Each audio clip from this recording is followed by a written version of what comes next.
오늘은 숨은 지퍼라고 하는 이 콘솔 지퍼 봉제하는 법 설명드릴 건데, 가장 많이 하시는 실수랑 키포인트에 대해서 짚고 넘어가 볼게요. 지퍼를 달 때 가장 많이 하는 실수가, 첫 번째는 지퍼를 제대로 다리지 못해서 생기는 실수예요. 자세히 보면 지퍼에는 이렇게 흔히 이빨이라고 하는 부분이 안으로 말려 들어가 있는데, 여기를 이렇게 펼쳐서 이렇게 밀면서 다려주셔야 되는데,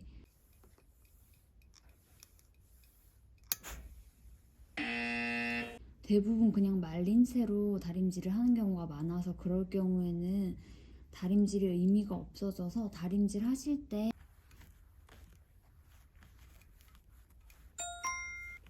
이렇게 똑바로 펼쳐질 수 있도록 유의하셔야 돼요. 두 번째는 지퍼를 수평으로 달지 못해서 생기는 실수예요.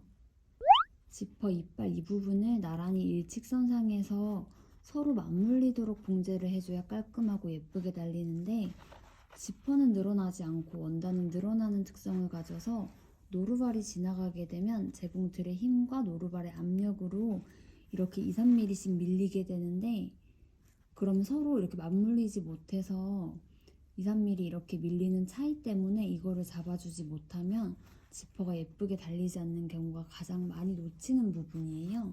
이렇게 지퍼는 실수하는 부분이 거의 비슷한데, 절대 실패 없이 지퍼 다는 법 설명드릴게요. 제일 먼저 양쪽으로 지퍼가 달리는 부분에 원단의 늘어남을 방지하기 위한 심지를 붙여줄게요. 그 다음은 지퍼가 달리는 부분을 제외하고 여기서부터 한번 박아줄 건데, 여기가 가장 많이 미어지기 때문에 되돌아박기를 조금 꼼꼼하게 해주셔야 돼요.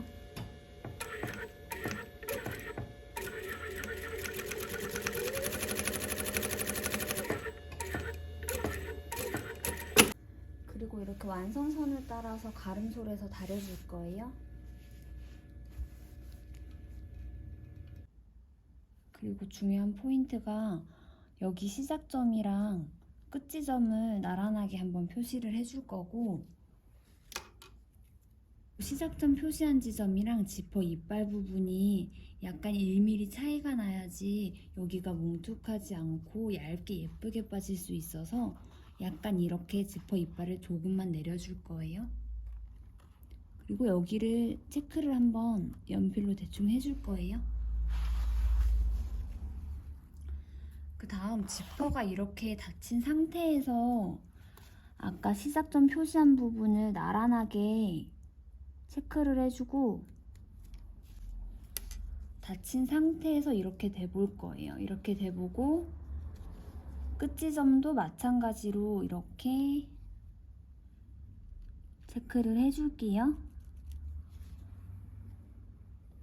이렇게 체크를 해주게 되면은 얘가 어긋나지 않고 딱 제 위치에 이렇게 박히기 때문에 실패할 확률이 적고, 내가 만약에 나는 지퍼 다는 게 많이 어렵고 초보다 하시는 분들은 이 길이를 조금 더 줄여서 한 번 더 체크를 해주셔도 돼요. 그 대신 체크한 것 길이의 위치가 맞는 게 가장 중요한 포인트이기 때문에, 만약에 원단은 여기를 체크하고 지퍼는 체크한 부분이 이쪽으로 안 오고 약간만 올라간다 하더라도 주름이 지기 때문에, 가장 키포인트는 이렇게 체크한 원단과 지퍼끼리 올바른 지점에서 수평으로 만나는 게 가장 중요해요.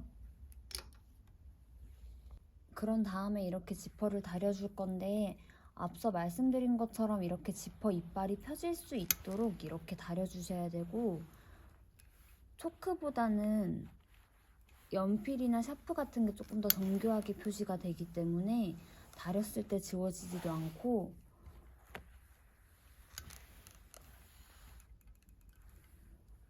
이렇게 이빨이 펴질 수 있도록 다려줄 거예요.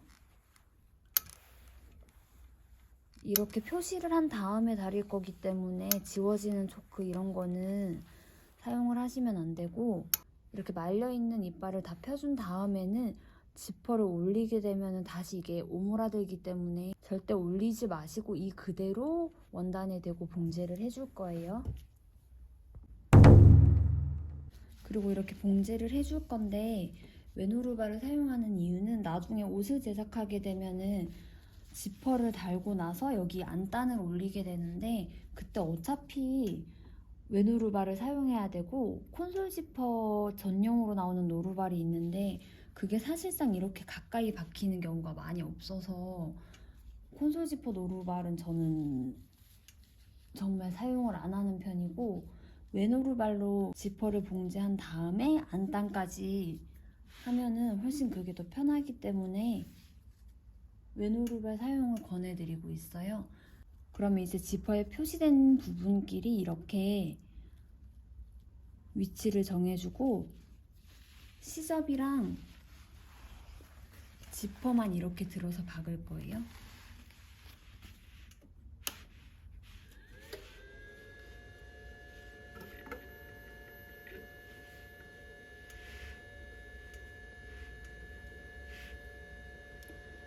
그냥 이게 표시된 것끼리 수평으로만 맞춰준다고 생각하시면 되고 여기서부터 이렇게 그냥 편하게 박아주시면 되고 지퍼 이빨을 완성선에서 맞춘다 생각하고 이렇게 그냥 쭉 박아주시면 되는데 원단이 늘어나다 보니까 우리가 표시는 지금 여기 돼 있는데 원단이 늘어나면 결국에는 이렇게 되는 경우가 있거든요. 이렇게 수평으로 안 나지고 이런 2-3mm 차이 때문에 결국엔 지퍼를 실패하는 거기 때문에 이 표시된 것끼리만 이렇게 수평으로 놔준다 생각해도 훨씬 실수할 확률은 줄어들게 돼요. 이렇게. 그리고 중요한 거는 여기 끝 지점까지만 봉제를 해주실 거예요. 이렇게 뒤집어 보면은 이렇게 나오고 마찬가지로 반대쪽도 표시된 부분끼리 이렇게 시접이랑 지퍼만 놔줄 거예요.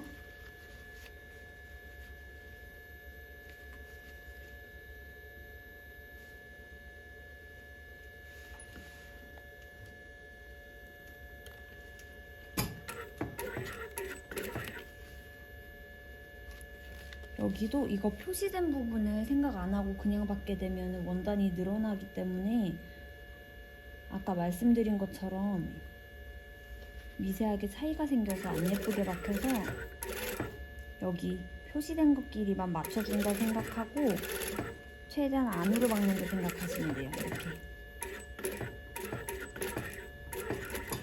이게 힘들다 하시는 분들은 차라리 5번 땀수로 해서 먼저 한번 박아보고 닫았을 때 예쁘게 나온다 싶으면 그때 기본 땀으로 3이나 3.5에 두고 이렇게 하셔도 되고 이렇게 올려볼게요. 그냥 이렇게 어렵게 생각하지 마시고 표시된 것끼리만 맞춰준다고 생각하고 박으면 이렇게 그냥 깔끔하게 박히거든요.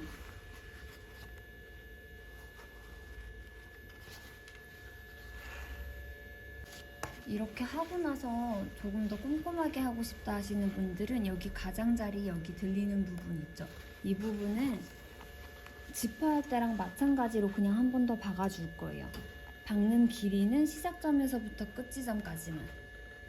얘도 지퍼랑 시접만 마주보고 박을 거예요. 밖에서 표시 안 나도록.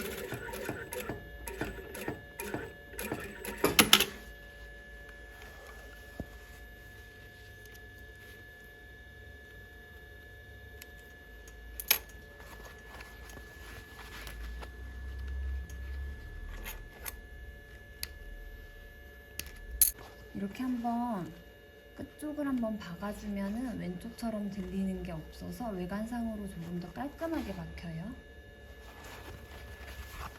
반대쪽도 마찬가지로 이거는 해주셔도 되고 안 해주셔도 되는데 소품이나 이런 안감이 안 들어가는 거에서는 해주면 훨씬 더 깔끔해 보여서 퀄리티가 있어 보일 거고 옷 같은 경우는 여기에 그냥 안단이 생기기 때문에 어차피 가려져서 크게 큰 차이는 없으실 거예요. 이렇게.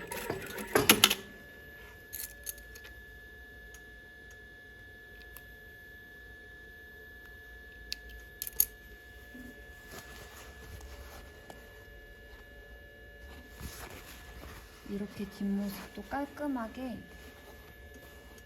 엄청 깔끔하게 떨어지는 콘솔 지퍼 봉제 이렇게 나올 거고, 나는 너무 힘들다 하시면 차라리 5번 담수로 먼저 한번 박아보시고, 양쪽으로 박아보고 지퍼를 올린 다음에 모양이 이렇게 예쁘게 나온다 하면은 그때 다시 3번 담으로 박으셔도 되고, 근데 저는 제가 이 방법을 이렇게 체크해서 그 체크된 지점끼리 맞춘다 하는 거를 설명드린 다음에 지퍼를 실패하시는 분을 솔직히 거의 못 봐가지고, 이 지점끼리만 잘 맞추시면은 진짜 실패 없이 바로 한 번에 봉제하실 수 있으실 거예요. 그냥 딱 엄청 깔끔하게 봉제된 게 보이시죠?